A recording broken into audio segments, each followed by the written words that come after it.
नमस्कार, मी गोविंद सूर्यवंशी, GS न्यूजमध्ये आपलं स्वागत। आणि या ताई, काय नाव आहे ताई आपलं? हां, बांगर। किती वर्ष झालं आपण हे व्यवसाय करताय?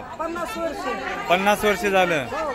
आणि इथंच याच मंदिरापाशी करता का कुठं? मंदिरावर, हॉटेलावर, गावात। बर बर बर। आपलं नाव सांगा ताई? रायबाई महादेव सानप। चालतंय। आपला किती वर्ष झालं हे चालू आहे? 70 वर्ष झाले। 70 वर्ष। बर बर बर। तर पाहू शकता, त्या ताईंचं 50 वर्ष झालं आणि यांच्या 70 वर्ष। तर मी देखील यांचं एक घेतलेलं आहे, पिलेलं आहे। तर एकदम छान आणि एकदम उत्तम प्रकारचं यांचं दही आहे। तरी सर्वांना सांगतो की यांच्याकडे हे घ्यावे। धन्यवाद।